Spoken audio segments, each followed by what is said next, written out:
제가 입양 준비를 할 때 입양 기관에서 이런 질문을 했었습니다. 어머님, 아버님 두 분 다 교회 다니시고 목사님이고 전도사님인데 혹시 입양한 자녀도 부모님 따라 교회 다니게 할 건가요? 이렇게 물어보더라고요. 이 질문을 한 선생님이 원한 대답이 이거였던 것 같아요. 아니요, 종교는 자유인데 저희가 어찌 그렇게 하겠습니까? 강요하면 안 되죠. 이제 이런 대답을 원하고 입양아를 교회 데리고 강제로 가지 말라, 이런 뜻으로 이야기를 하셨어요. 왜냐하면 이 종교는 개개인의 문제고 자유이기 때문에 부모가 자녀에게 강요해서는 안 된다. 자녀라고 해서 억지로 교회 데리고 가는 것은 월권이다, 이런 이야기를 하고 싶었던 것 같습니다. 그런데 이것이 우리가 살아가고 있는 세상에 이미 팽배하게 퍼져 있는 생각인 것 같아요. 세상에는 이런 생각이 가득합니다. 심지어 우리 믿음의 부모들 안에도 이런 생각이 들어와 있어요. 내 자녀가 예수님 믿는 건 어쩌면 본인의 자유일 수 있어. 내가 너무 강요하는 건 너무 섣부른 거야. 이렇게 생각할 수 있는 것이죠. 점점 더 이런 생각이 가득해지는 곳에서 우리 자녀들은 예수님을 믿고 살아야 되고 우리는 우리 자녀에게 신앙을 전수해야 됩니다. 그리고 아이들은 앞으로 더 거센 자유주의의 파도 속에서 너 예수님 믿는 거 독선적인 거야, 그거 꼭 그렇게 안 해도 돼 라는 무언의 압박, 그리고 대놓고 강요를 들으면서 오히려 살아가게 될 거죠. 종교는 자유고 제각기 원하는 걸 따르는 게 진리다라고 말하는 세상 속에서 그럼 우리가 도대체 어떻게 우리 자녀를 믿음으로 양육하고 예수님의 제자로 세울 수가 있을까요? 신명기 6장 7절에서 9절 말씀을 함께 읽어보도록 하겠습니다. 시작. 내 자녀에게 부지런히 가르치며 집에 앉았을 때에든지 길을 갈 때에든지 누워 있을 때에든지 일어날 때에든지 이 말씀을 강론할 것이며 너는 또 그것을 내 손목에 매어 기호를 삼으며 내 미간에 붙여 표로 삼고 또 내 집 문설주와 바깥문에 기록할지니라. 아멘. 하나님께서는요, 이렇게 이야기하시는 거예요. 부모에게 자녀의 신앙을 책임져야 될 그 책임이, 사명이 있다라고 이야기를 하는 겁니다. 우리 부모 세대가 자녀에게 믿음을 전수해야 된다라고 이야기를 하시는 것이죠. 우리는 자녀에게 하나님의 말씀을 전하고 자녀가 신앙생활을 할 수 있도록 이끌어줘야 될 사명이 있는 겁니다. 오늘 성경에 나오는 부모님, 한 아버지가 등장을 합니다. 이 부모도요, 그런 사명을 가지고 살았던 정통 유대인이에요. 아까 신명기 말씀 자체가 원래 정통 유대인들에게 자녀를 직접 신앙 양육시켜야 된다는 쉐마의 말씀이거든요. 그런데 이게 똑바로 안 됐는지 큰 문제가 생겨서 지금 예수님 앞에 찾아온 모습을 볼 수 있어요. 엄청나게 심각한 문제인데요. 17절, 18절 말씀 함께 읽어보겠습니다. 시작. 말 못하게 귀신 들린 내 아들을 선생님께 데려왔나이다. 귀신이 어디서든지 그를 잡으면 거꾸러져 거품을 흘리며 이를 갈며 그리고 파리해지는지라. 어떤 공격을 받고 있는데 자녀에게 트러블이 크게 생겼는데 그게 단순히 육체적인 질병을 넘어서 영적인 문제였다. 굉장히 큰 영적인 문제 때문에 내 자녀의 건강과 육신마저 무너져 내리고 죽게 생겼다, 이렇게 이야기를 하고 있습니다. 사탄이요, 내 자녀를 건드리고 있다, 이렇게 말하고 있는 것이죠. 실제로요, 사탄은 우리 가정을 공격할 때 자녀들을 건드립니다. 자녀들을 흔들어 놓을 때 그 부모까지도 다 흔들 수 있는 그런 엄청난 능력이 있다는 것을, 영향력이 있다는 것을 알기 때문에 사단은요, 우리 자녀들을 공격해요. 그러면 부모의 마음도 무너져 내리고 삶 전체가 흔들리고 가정이 흔들리는 위기를 경험하게 되는 것이죠. 특별히 우리 자녀와 부모들이 다른 게 뭐냐면요, 자녀들은 약해요. 신앙적으로도 약하고 영적으로도 약합니다. 그러니까 부모를 영적으로 흔드는 것보다 자녀를 영적으로 흔드는 것이 훨씬 쉽기 때문에 이 사단은요, 자녀를 타겟팅하고 공격하는 것이죠. 그리고 그 자녀가 흔들릴 때 부모가 같이 넘어지고 흔들리게 만든다는 겁니다. 테러리스트들이 테러를 할 때 군대를 건드리지 않아요. 약한 일반 시민들을 건드리고 심지어 아이들을 건드리죠. 그러면 강력한 타격이 일어나는 것이고, 맹수들도요, 장성한 큰 그런 동물들을 공격하는 게 아니라 새끼들을 공격합니다. 그래서 새끼를 물고 가죠. 이것이 습성이고 사단도 하는 일이라고 볼 수가 있습니다. 그러면 이렇게 한 가정을 자녀로부터 공격했던 그런 귀신의 공격들이 고대에 예수님 시대에만 있었던 일인가? 결코 그렇지 않습니다. 물론 오늘날은요, 사단이 이렇게 우리 자녀들 영적으로 대놓고 귀신으로 나타나서 공격하지는 잘 않아요. 없진 않아요. 없진 않고, 저도 실제로 어렸을 때 그런 경험들을 했었는데, 그럼에도 불구하고 오늘은 약간 이런 투박한 방법은 쓰지 않습니다. 우리 자녀가 자는데 막 나타나 이렇게 잘 안 해요. 그럼 우리 자녀가 오히려 예수님 이렇게 할 수 있기 때문에 훨씬 더 교묘하게, 정말 이것이 사단의 공격인지도 알지 못하는 방식으로 공격합니다. 어떤 것들이 있습니까? 미디어라든지 기술 문명들, 그리고 친구들 사이에서 나오는 수많은 대화들을 통해서 우리 아이들을 교묘하게 영적으로 미혹하고 끌고 가고 있죠. 끊임없이 다양한 자극에 노출되게 하는 스마트폰만 해도 한번 보세요. 우리 아이들이 이걸 몸에서 떼놓지 못해요. 스마트폰 뺏어가면 거의 가출할 분위기입니다. 아이들이 완전히 스마트폰에 사로잡혀서 거기에 몰입돼 있고, 스마트폰에서 뭘 보는지를 부모가 컨트롤하기가 너무너무 힘든 그런 상황 가운데 놓여져 있습니다.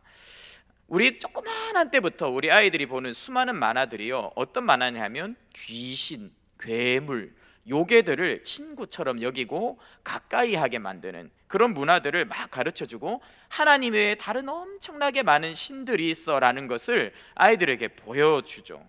하나님의 말씀이 아니라 마법이, 때로는 힘이, 싸움이 더 중요해 라고 아이들을 끊임없이 웹툰을 통해서 세뇌를 시킵니다. 요즘 제가 우리 아이들과 게임을 한 번씩 하는데요, 배틀그라운드라는 게임을 해요. 아시는 분들도 있을 수 있는데, 이 게임을 해보니까요, 너무 잘 만들었어요. 너무 재밌어요. 정말 너무너무 재밌는데, 이 게임이 어떤 게임이냐면, 각자가 군인이 돼가지고 어떤 섬 같은데 투하가 됩니다. 그럼 거기서 뭐 100명이면 100명, 50명이면 50명이 최후의 1인이 될 때까지 서로 죽이고 싸우는 게임인데, 제가 그걸 하면서 주여, 세상이 악합니다 이렇게 해야 되는데 너무 재밌어요. 막 총으로 쏘는데 상대방이 죽으니까 너무 즐거워요. 그래서 제 안에 가학성이 있구나, 이 모든 사람 안에 있는 이 폭력성, 가학성, 이거를 적절하게 풀어주게 만드는 게임이 너무 잘 만들어져 있고, 그것들을 즐기면서 아이들이 그런 문화에 노출이 되죠. 다행히 이제 뭐 피는 안 튀고 이렇게 사람 총 맞으면 연기 나오긴 하던데, 그래도 뭐 잔인한 건 똑같습니다. 음악들이요, 엄청나게 성적인 자극들을 내포하고 있어요. 뭐 수많은 섹시 코드의 음악들이 있죠. 댄스를 보면요, 거의 흐느적거려요. 흐느적거리고 옷도 대충 입고 막 그렇게 나와서 춤추는데, 문제는 애들이 그걸 멋있다고 생각하고 막 따라해요. 중고등학교 뭐 그런 축제 같은 거 할 때 보면 애들이 똑같이 입고 똑같이 흐느적거리고 있고 막 좋아하고 있어요. 드라마들이요, 성의 순결을 다 흐트러뜨리고 있어요. 동성애가 아름답고 뭐 분류는 당연하고, 이런 것들이 너무 많이 아이들의 생각과 마음을 미혹하고 있습니다. 문화를 이용해서 사단은 더 교묘하게 오늘날 우리 아이들을 철저하게 지배하고 넘어뜨리면서 배후에서 웃고 있는 것이죠. 그렇다면 이 귀신이, 마귀가 원하는 게 도대체 뭔가? 왜 이렇게 우리 자녀들을 공격하고 건드리나? 최종적인 목적은요, 22절 말씀에 나와 있습니다. 같이 읽어보겠습니다. 시작. 귀신이 그를 죽이려고 물과 불에 자주 던졌습니다. 뭐 한다는 겁니까? 죽이는 거예요. 마귀가요, 게임 많이 하게 만드는 게 목적이 아니에요. 애들이 춤추게 하는 게 목적이 아니에요. 마귀의 목적은 딱 하나예요. 죽이는 거예요. 처음부터 마귀는 인간을 죽이려고 했고 교회를 무너뜨리려고 합니다. 그래서 우리 자녀를 공격하는 거예요. 우리 자녀를 죽도록 하기 위해서, 완전한 멸망으로, 예수를 믿지 못하게 해서 파멸시키려고 공격하고요, 동시에 우리 자녀들을 예수 믿지 못하게 해서 교회의 문을 닫게 하려고 하는 거예요. 교회가 문 닫는 방법 정말 쉬워요. 다음 세대가 다 예수님 떠나면 나중에는요, 교회가 문 닫아야 되는 거예요. 실제로 서구의 교회들이 이런 일들을 겪고 있습니다. 사실 우리는요, 우리 자녀가 이런 전쟁에 던져졌다고 생각해요. 입시 전쟁, 취업 전쟁, 또 우리가 자녀를 키우면서 육아 전쟁, 너무 힘들죠. 이런 수많은 전쟁 때문에 우리가 아둥바둥하면서 고민하고 살아가는데, 실제로 벌어지고 있는 전쟁은 뭐냐면 영적 전쟁입니다. 영적 전쟁. 우리 자녀를 예수 믿지 못하게 하고 망하게 하고 교회의 문을 닫게 만들려고 하는 마귀의 영적 전쟁이 지금 너무나 강력하게 퍼부어지고 있는 때입니다. 그런데 문제가 뭐냐면요, 우리가 이걸 해결할 수 있는 능력이 없다는 거예요. 부모도 교회도 이 마귀의 영적인 공격을 정면으로 맞서 싸워서 이길 수 있는 능력이 없다는 것이 현실입니다. 19절 말씀 보면 이렇게 나와 있어요. 예수님이 아이들을 둘러싼 사람들이 막 몰려 있는데 그들을 향해서 이렇게 일갈하시는 거예요. 그 어른들을 향해서 믿음이 없고 이 패역한 세대들아, 이렇게 말을 합니다. 이게 무슨 말이냐면요, 야, 너희가 이 아이의 문제를 해결할 능력이 없는, 믿음이 없는 세대구나. 이 일을 내가 어떻게 해야 되냐, 가슴을 막 치면서 답답해하는 거예요. 누가 그렇게 무능했습니까? 첫 번째로 제자들이 실패했던 거예요. 예수님의 제자들이 막 기도하고 해봤는데 안 되는 거죠. 이 제자들은요, 교회의 상징입니다. 수많은 다음 세대를 향한 공격들이 정말 융단 폭격처럼 퍼부어지고 있는데 교회가 다음 세대를 붙잡는 일에 실패하고 있다. 주님이 이렇게 진단하시는 거예요. 많은 교회가 지금, 교회 학교가 정말 다음 세대 교육이 문을 닫았어요. 아예 돌리고 있지 못하는 교회들이 너무너무 많습니다. 실패하고 있는 현실이고요. 또 누구냐 하면 아버지를 향해서 이야기하는 거예요. 믿음이 없고 패역한 세대요. 부모가 또한 자녀를 신앙으로 지켜내는 일에 실패한 채로 손을 놓고 귀신에게 융단 폭격 받고 있는 자녀를 보고만 있는 것이죠. 그러니까 주님이 가슴을 치면서 이야기를 하고 계시는 겁니다. 그러면 저도 그렇고요, 우리 다 마찬가지인 것 같아요. 우리 집 자녀들은 믿음이 좋냐? 주일에 교회 안 오려고 해요. 벌써부터 4학년 5학년인데 막 교회 오라 그러면 아빠 온라인이 있잖아 막 이래요. 온라인으로 드리면 안 돼, 배가 아픈 것 같아 하면서 이상하게 주일에 예배전만 되면 아파요. 안 가려고 해요. 그리고 가정 예배 드리라고 모이잖아요. 그러면 온 집을 뒹굴러 다녀요. 뒹굴 난리예요. 가정 예배 드리다가 부모가 실족하게 생겼어요. 정말 너무너무 고민이 심해요. 이 아이들을 도대체 어떻게 우리가 믿음의 자녀로 세울 수 있나? 오늘 주님은요, 길을 보여주고 계십니다. 우리 자녀를 데리고 부모가 예수님께로 가야 된다라고 말씀하고 계세요. 19절 말미에 주님이 어떻게 말씀하십니까? 그를 데리고 내게로 와라. 내게 좀 데리고 와봐라. 그 자녀를, 그 아이를, 그 다음 세대를 데리고 나한테 와라. 너희는 능력이 없어, 너희는 힘이 없어, 나한테 데리고 와야 이 문제가 해결이 되는 거야 라고 예수님께서 이야기하고 계시는 거죠. 주님이 그 요청을 하고 계십니다. 우리 스스로의 무능력을 인정하고 우리 자녀를 예수님께 맡기라라고 말씀하십니다. 그것이 문제 해결의 시작인 것입니다. 자녀 때문에 고민하고 계십니까? 손주들 때문에 고민하고 계십니까? 해결책은 딱 하나예요. 우리 자녀를 데리고 내가 예수님께 기도하며 믿음으로 나아가는 것입니다. 하지만 현실에서는요, 믿음의 부모라고 하지만 정반대로 갈 때가 생각보다 정말 많은 것 같아요. 저 아내도 전도사입니다. 유치부에서 사역을 하는데 제자 훈련을 해요. 근데 아이가 큐티를 계속 안 하는 거예요. 그래서 아내가 왜 이렇게 큐티를 하기 힘들어하니? 혹시 큐티를 못하는 이유가 있니? 글씨를 잘 모르겠어? 이렇게 물어보니까 뭐라고 이야기했냐면, 전도사님, 제가 너무 바빠요. 6세 7세가 너무 바쁘다는 거예요. 그래서 아내가 깜짝 놀랐어요. 왜? 뭐 때문에 바빠? 이렇게 물어보니까 제가요, 아침에 유치원 가기 전에는요, 영어책을 몇 권 꼭 읽어야 돼요. 그래서 영어책을 읽어야 돼요. 저는 정말 큐티를 하고 싶은데 그걸 읽어야 엄마가 유치원을 보내줘요. 그리고 유치원 갔다 오면 학습지가 와 있어요. 우리 애들은 7살 때까지 글씨 못 읽어가지고 학습지를 못했는데 얘는 똑똑했던 것 같아요. 그래서 학습지를 풀어야 되는데 양이 너무 많대요. 양이. 그래서 그걸 막 풀고 나면 더 이상 글씨를 보고 싶지 않다는 거예요. 너무 지쳐가지고 방에 들어가서 저 자야 돼요. 그래서 큐티를 못하겠어요. 뭐 핑계일 수도 있지만 엄마가요, 엄마 나 큐티 좀 먼저 하면 안 돼? 라고 이야기를 해봤는데 이렇게 말했다고 합니다. 네가 해야 될 걸 다 해야 큐티를 할 수 있어. 그러니까 영어 책 읽기, 학습지 다 풀고 엄마한테 와. 그러면 도와줄게. 엄마가 이렇게 이야기했다는 거예요. 이 부모님은요 분명히 자녀를 사랑하고 있어요. 그리고 자녀가 문제없는 미래를 살도록 돕기 위해서 최선을 다해서 서포트를 하고 있습니다. 학습 기회를 제공하고 있는 거죠. 그런데 그게 정말 최선일까요? 그게 정말 그 아이가 사는 길이고 정말 그 아이가 영원히 행복한 길일까요? 정말 그것이 진리 대신 생명 대신 예수님을 만나는 것보다 중요한 일일까요? 유치원이 이런데 이제 초등학교를 지나서 중고등학교로 가면요 이제 진짜 전쟁이죠. 정말 쉽지 않습니다. 그래서 이 아이들을요 예수님께로 인도하는 거, 이게 최우선이다. 이 부분들을 정확하게 알고 주님께 나아가야 돼요. 우리가 자녀를 붙들고 주님께 우선순위를 두고 나아가면 어떤 일이 일어나느냐?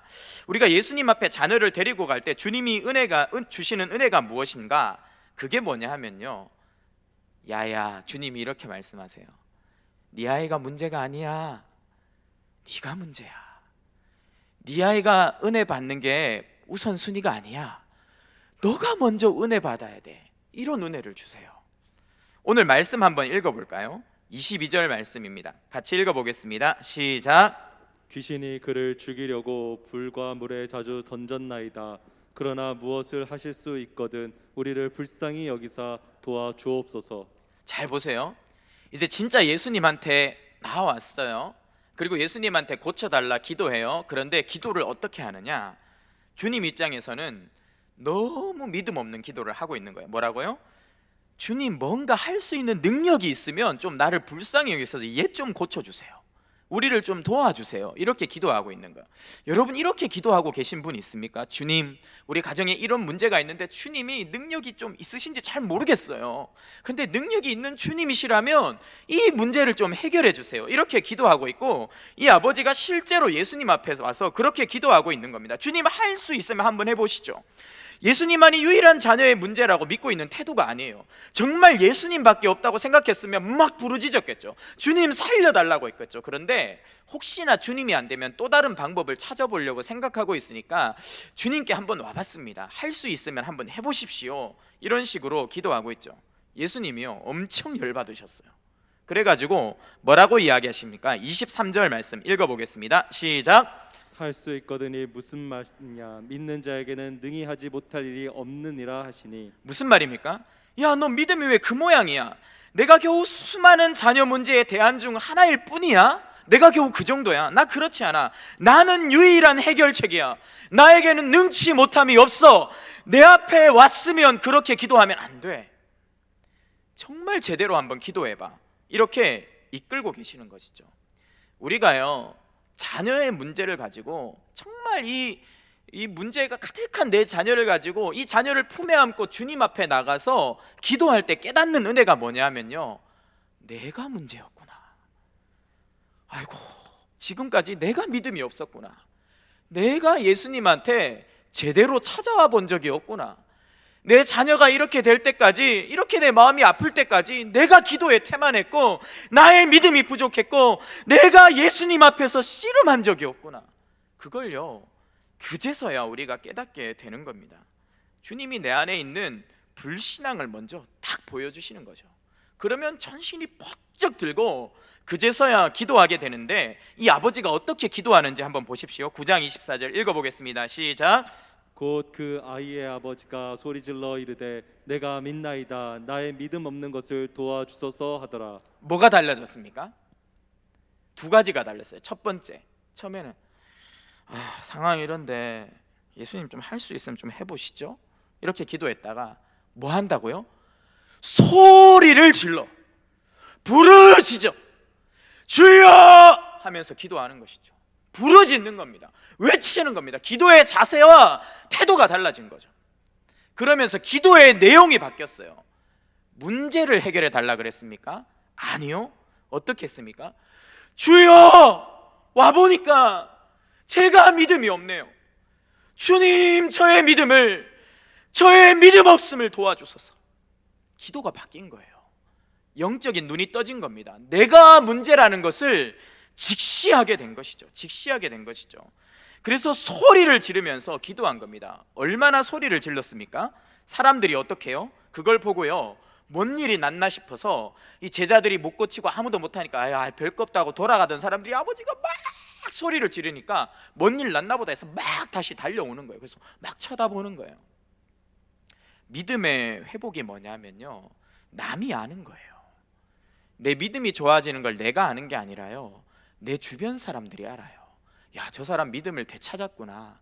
우리 남편이, 내 아내가 믿음을 되찾았구나. 이거는요, 옆 사람이 알아요. 그래야 내 믿음이 살아난 거예요. 이 아버지의 믿음이 살아나서 막 체면도 다 벗어던지고 소리를 지릅니다. 이 유대 문화는요, 체면 문화예요. 특히 남자들은 체면이 중요해요. 제가 대학교 때 오토바이를 타고 가다가 이렇게 우리 학교 가장 중심에 연못이 있었어요. 근데 거기는 항상 많은 여자들이 이렇게 상주하고 있어요. 근데 제가 괜히 오토바이 똑바로 타고 가면 되는데 여자들이 많으니까 괜히 시선을 의식해서 커브를 살살 돌면 되는데 쫙 오토바이를 기울여서 쫙 돌다가 넘어졌어요. 그래서 오토바이도 막 날아가고 저도 막 땅을 뒹굴었어요. 막 피가 나고 너무 아픈 거예요. 그런데 제가 막 울었을까요? 119 불러주세요 이랬을까요? 절대 안 그랬어요. 아프지 않다는 듯이 일어나서 오토바이를 향해서 걸어가서 오토바이를 세우고 붕 달려갔어요. 그리고 나서 아무도 없는 데 세우고 막 울었어요. 남자가요, 존심이 중요해요. 절대 유대인들이 이렇게 남들 앞에서 살려달라고 소리 잘 지르지 않아요. 진짜 믿음이 뭐냐면요, 남들이 아닌 것이고 내가 없는 거예요. 내가 죽는 거예요. 내 자존심 다 내려놓고 예수님 앞에 도와달라고 엎드릴 수 있는 지경, 그게 믿음인데 이 아버지에게 그것이 회복된 겁니다. 그래서 막 주님 앞에 부르짖은 거죠. 그때 주님이 어떻게 하십니까? 먼저 우리의 믿음을 만져주신 다음에, 우리를 살린 다음에 드디어 내 자녀를 만지시기 시작하는 거예요. 주님이요, 어떻게 했습니까? 귀신아 나가라 하고 딱 명령을 드디어 내려주신 거예요. 그러자 어떤 일이 일어났냐면요, 9장 26절 말씀 같이 읽어보겠습니다. 시작. 귀신이 소리 지르며 아이로 심히 경련을 일으키게 하고 나가니 그 아이가 죽은 것 같이 되어 많은 사람이 말하기를 죽었다 하나. 자, 잘 보세요. 그럼 내가 믿음이 회복돼서 우리 자녀를 딱 끌어안고 예수님 앞에 가서 드디어 내 믿음이 살아났어요. 남들이 다 알고 내가 죽었어요. 드디어 내 자존심 다 죽었어요. 그러면 예수님이 짜잔 하고 다 고쳐주시냐? 물론 짜잔 하고 고쳐주셔야 척척 다 풀릴 것 같은데 전혀 그렇지 않고요, 더 큰 트러블이 일어나기 시작했어요. 이거 잘 기억하셔야 돼요. 내가 믿음대로 안 가도 문제가 생기지만 믿음대로 가면 더 큰 문제가 생겨요. 마귀가요, 그때는요 총동원을 해서 공격합니다. 큰일 났다. 이 아이의 목숨을 내가 끊어야 되는데, 교회의 미래를 내가 끊어야 되는데 부모가 살아났구나. 비상이다. 더 퍼부어라. 더 심각하고 더 강력한 최후의 발악을 해요. 그래서 사람들이 보니까 예수님이 개입해서 명령했는데 문제가 해결되는 것 같지 않고 더 미친 듯이 경영하다가 아이가 쭉 늘어져 버린 거예요. 눈에 보기에는 끝장난 것처럼 보이는 거예요. 죽었다. 이해 봐라. 부모가 뭐 해보더니만 오히려 더 악해졌다. 더 문제가 커져서 애가 죽었네. 아이고 어떡하나. 조롱을 막 퍼붓는 거예요. 믿음으로 자녀 양육한다고 웃기는 소리 하시네. 안 돼. 그거 봐, 애가 죽잖아. 애가 잘 안 되잖아. 입시 문제에 답이 안 나오잖아. 취업이 안 되잖아. 이 아이가 아프잖아. 처음부터 우리 말 들었어야지. 막 조롱을 막 퍼부어대는 일들이 일어나는 거죠. 전쟁을 하다가요, 독종들하고 싸워서 이겨가지고 코너에 몰아넣잖아요. 어떤 일이 일어나는 줄 알아요? 절대 항복 안 합니다. 수류탄 까가지고요 안에 넣고 항복하는 척하고 나와요. 그래서 같이 자포갑니다. 마귀는요 독종이에요. 진짜 독종이에요. 마귀는 정말 독한 놈이에요. 그래서 어떻게 하냐면요, 영적인 공세가 시작되잖아요. 더 세게 발악하면서 우리 자녀를 더 심각한 지경으로 몰아가서 내가 믿음으로 하는 게 다 실패했구나 라는 생각이 들 정도로 상황을 만들어 갑니다. 하지만 중요한 것이 있어요. 그게 끝이 아니라는 거예요. 반드시 역전은 일어나고 회복은 일어납니다. 하나님께서 어떻게 하십니까? 예수님께서 어떻게 하십니까? 27절의 말씀 같이 한번 보겠습니다. 27절 말씀입니다. 시작. 예수께서 그 손을 잡아 일으키시니 이에 일어서니라. 이 부모가 믿음으로 온전히 주님을 바라보고 나아가자 주님이 가장 중요한 일을 해주십니다. 그게 뭐냐면요, 내 자녀를 주님이 직접 만져주시는 거예요. 내 자녀를 예수님께서 인격적으로 만나주시는 거예요. 이게 진짜 해결책이에요. 우리 자녀의 문제가 언제 해결되냐면요, 우리 자녀가 예수님을 인격적으로 만나면 해결이 됩니다.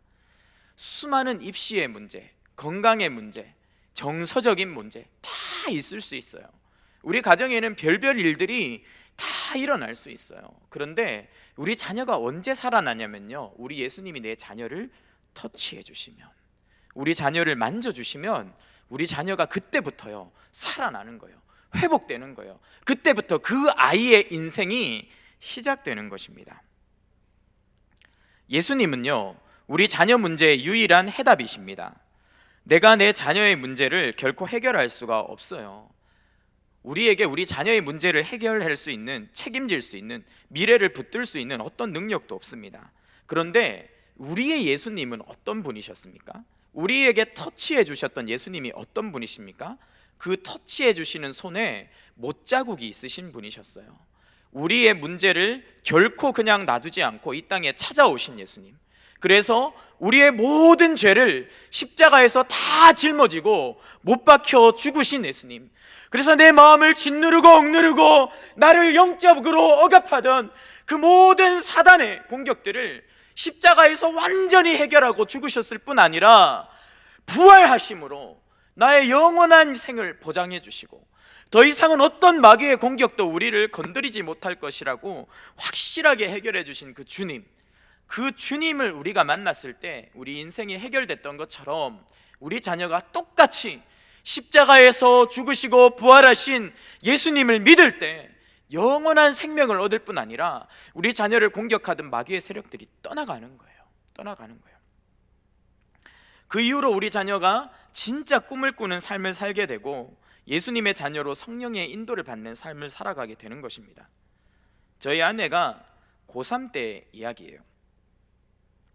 부모님과 함께 이제 고3 시작하니까 이 초반에 새해 신년 부흥회를 참여한 겁니다. 하나님 대학 입시 합격하게 해주세요, 뭐 이런 기도 제목 고3들 많잖아요. 예전에 실제로 제가 고등부할 때도 3대 특세 할 때 고3들이 제일 많이 나왔어요. 절박하거든요. 그래서 우리 아내도 이 특별 새벽 부흥회를 간 거예요. 근데 가보니까 좋은 거예요. 그래서 우리 아내가 무심결에 장모님한테 이렇게 이야기한 거예요. 엄마, 1년 동안 새벽 기도를 해야겠어, 고3이. 이렇게 이야기한 거죠. 그런데 우리 장모님이 그거를 딱 말을 붙잡은 거예요. 새벽 기도 한다며 가자. 그래서 새벽 4시 40분만 되면 이불을 집어 던지고 깨우는 거예요. 새벽 기도 가자. 고3 딸을 막 깨우는 거예요. 그러니까 아내가 막 자기가 뱉은 말도 있고 막 엄마 무섭고 이러니까 매일 병든 닭처럼 새벽 기도를 따라가서 기도하는 거예요. 하나님, 제가 한마디 잘못했다가 지금 이게 무슨 이야기입니까 주님 하다가 5분 지나면 집으로 막 달려가서 이불 덮고 1시간이라도 더 자려고. 고3 때 늦게 자잖아요. 그러니까 막 이불 덮고 누워 있는 거예요. 근데 이제 또 장모님이 와서 이불을 또 막 걷어치우면서 야, 최소 30분은 기도해야 돼. 30분 기도하기 전까지는 갈 생각도 하지 마. 기도해. 이렇게 한 거예요. 그래서 우리 아내가 이제 엄마 무서우니까 집에도 못 가고 막 이제 앉아 있는 거예요. 하나님, 제가 왜 그랬을까요? 그래서 막 기도를 하기 시작하는 겁니다. 맨날 그랬대요. 시계 30분 언제 지나가나. 기도할 때 특히 시간이 안 가요. 한 1시간 기도한 것 같은데 1분 지나고 막 이러잖아요. 30분 막 견디다가 끝나면 이제 집에 가고 그렇게 30분을 계속 채웠대요. 그러다가 사람들이 이제 막 뭐라 하기 시작하는 거예요. 아까 말했잖아요. 믿음으로 가면 사람들이 욕해요. 교회 다니는 집사님들이 장모님한테 뭐라 하는 거예요. 야, 고3한테 그럼 어떡하냐, 빨리 집에 보내라. 그리고 밤에 늦게 자는데 애가 저러다 체력 딸리면 입시 안 된다고 막 이제 난리가 난 거예요. 야, 너도 엄마 말 언제까지 들을 거냐고. 이제 교회 다니는 집사님들이 막 뭐라 하는 거죠. 그런데 일단은 계속 가서 기도를 했대요. 그런데 하나님께서 우리 아내를 만나 주신 거예요. 그때 우리 아내 상황이 어땠냐면 고2 때 학교를 자퇴했어요. 왜 자퇴했냐면 아내가 뇌혈관 질환을 심각하게 앓았어요. 그래서 자리에서 일어나지를 못했어요. 그래서 결석 일수가 넘어가서 자퇴를 할 수밖에 없는 그런 상황에 있었습니다. 그래서 우리 아내가 지금도 보면 이런 쪽에 막 뇌혈관 질환 치료하느라고 뭐 이렇게 손댔던 자국도 있고 그래요. 몸이 진짜 약하거든요. 근데 그것 때문에 고2 내내 좋아하던 학교도 못 가고 누워 있다가 막 살도 엄청 찌고 막 그랬다 하더라고요. 그 약이 살찌는 약이라서 살이 막 찌는 거예요. 부작용 때문에. 그러니까 이 고등학생이 한참 공부해야 될 때 병으로 가만히 누워 있으니까 얼마나 마음이 우울했겠어요. 아내가 우울증을 앓았던 거예요. 우울하고 힘들고 막 살고 싶지 않고. 그런데 본인이 하나님 앞에서 매일 나가서 그렇게 기도하는데 하나님이 아내를 딱 하고 만나 주신 거예요. 그러니까 그때부터 아내가 그 마음에 있던 모든 우울감이 떠나가고 괴로움이 떠나간 거예요. 그리고 해방된 거예요. 그리고 그때부터 기쁜 마음으로 공부를 하면서 결국은 이제 총신 갔다가, 저보다 학교도 더 이게 높아요. 총신 대학교 갔다가 총신 신대원 가가지고 지금까지 계속 전도사로 사역을 하고 있거든요. 우리 아내 이야기를 들으면서 제가 똑같이 확신했어요. 아, 진짜 이게 해답이구나. 우리 자녀가 직접 하나님을 만나도록 장을 열어주는 게 우리 부모의 할 일이구나. 이것을 제가 다시 한번 생각하게 됐습니다. 오늘 2부와 3부 예배 때요, 가정세움학교를 이끄시는 단혜영 교장 선생님께서 오세요. 그래서 오늘 저도 가정설교를 하고 그랬는데 오늘 1부 예배 들으신 분들은 꼭 시간을 내셔서 2부나 3부 예배 설교를 꼭 들어보시기 바랍니다. 그리고 다음 주부터 2주간 가정세움학교 모집을 합니다. 거기에 지원하시면 소그룹별로 다양한 과제를 통해서 가정에서 부모가 직접 자녀를 신앙 양육할 수 있도록 도와드릴 겁니다. 조부모님들도 많이 들으시면 좋겠어요. 요즘은 사실은 부부가 맞벌이를 해서 이 부모 교육보다 오히려 조부모 교육이 중요한 그런 시대가 됐거든요. 꼭 들으시고 그 간단한 과제들인데 실천해 나가시면서 도울 수 있을 것 같아요. 말씀을 정리하도록 하겠습니다. 내 자녀에게 지금 당장 문제가 있는 부모님들 있으실 수 있어요. 그런데 그게 나의 실패가 아니에요. 그거 꼭 기억하셨으면 좋겠어요. 내가 지금 당장 자녀 양육에 있어서 많은 문제를 겪고 있다고 내가 실패자가 아닙니다. 자녀에게 배신당하고 상처를 받고 부모가 눈물을 흘리며 고통하는 순간이 생길 수 있습니다. 자녀에게 생각지도 못한 어려움이 생겨서 밤잠을 이루지 못할 수도 있어요. 하지만 그 모든 문제가 반드시 나의 실패, 부모의 실패는 아니다. 처음 말씀드린 것처럼 사단의 공격이라는 것을 꼭 기억하셨으면 좋겠어요. 사단이 지금 우리 자녀를 공격하고 있고 붙들고 있구나. 우리 자녀를 향해서 총공세를 퍼붓고 있구나. 그래서 이 사단의 공격 때문에 어려움을 겪고 있다는 것을 정확하게 인식하셨으면 좋겠습니다. 언제 어디든지 우리 자녀에게 다양한 문제가 생길 수 있어요. 기억하세요. 그 우리 자녀들의 모든 문제의 본질에는 영적인 문제가 있다. 그런데 이것이 영적인 문제이기 때문에 세상의 방법으로는 절대 해결할 수 없다. 내가 가진 교육 철학, 양육 방식, 그리고 세상이 말하는 좋다는 방법을 아무리 쏟아부어도 해결이 안 된다. 이것을 분명하게 기억하시고 주님 앞에 나가야 됩니다. 우리에겐 힘이 없기 때문에 예수님께 우리의 자녀를 끌어안고 나아가십시오. 그때 우리 자녀가 살아난다는 것을 우리가 믿어야 됩니다. 그래서 우리 자녀들이 예수님의 품에 나를 통해서 안길 수 있도록 해줘야 돼요.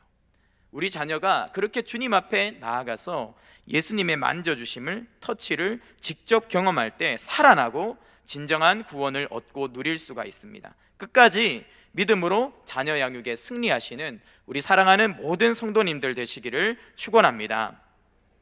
이 시간 함께 찬양하도록 하겠습니다. 정말 우리가 필요한 것은 눈물인 것 같습니다. 하나님, 자녀 양육을 내 힘으로 할 수 없습니다. 이 엄청난 영적인 총공세 앞에서 제가 할 수 있는 일은 내가 먼저 눈물로 씨앗을 심는 일입니다. 그 눈물을 통해서 이 땅이 우리 자녀가 새벽 이슬과 같이 일어나게 하여 주옵소서. 그 마음을 가지고 함께 찬양하겠습니다.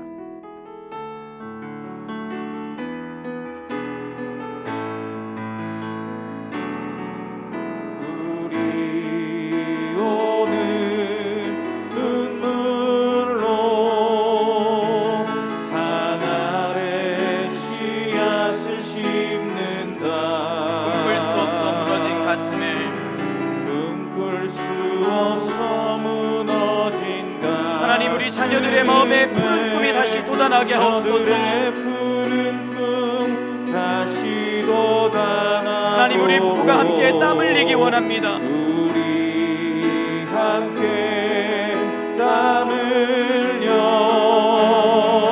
소망의 길을 만든다. 내일로 가는 길을 찾지 못했던 저들 노래하며 달려갈 길이 그날에 우리 보리라. 그날에 우리 보리라. 새벽 이슬 같은 저들 일어나 뜨거운 가슴 사랑의 손으로 이 땅 치유하며 행진할 때 오래 황폐하였던 이 땅 어디서나 순결한 꽃들 피어나고 푸른 의의 나무가 가득한 세상 우리 함께 보리라. 그날에 우리 보리라. 그날에 우리 보리라. 새벽 이슬 같은 저들 일어나 뜨거운 가슴 사랑의 손으로 이 땅 치유하며 행진할 때 오래 황폐하였던 이 땅 어디서나 순결한 꽃들 피어나고 푸른 의의 나무가 가득한 세상 우리 함께 보리라. 이 시간 우리에게 주신 기도 제목들이 있습니다. 말씀을 가지고 세 가지 정도 기도 제목으로 기도했으면 좋겠습니다. 함께 읽도록 하겠습니다. 자녀 양육이 육아 전쟁, 입시 전쟁, 취업 전쟁이 아닌 영적인 전쟁임을 알고 깨어서 믿음으로 싸우게 하소서. 자녀를 품에 안고 예수님께 나아가게 하시고 기도할 때 먼저 부모의 믿음이 회복되는 은혜를 경험하게 하소서. 우리 자녀를 예수님께서 직접 만지시고 만져주셔서 우리 아이가 예수님과 함께 세상을 이기는 제자로 살게 하소서. 이 시간 세 가지 기도 제목을 가지고 하나님 앞에 함께 기도하겠습니다. 하나님 아버지, 이 시간 주 앞에 모든 기도에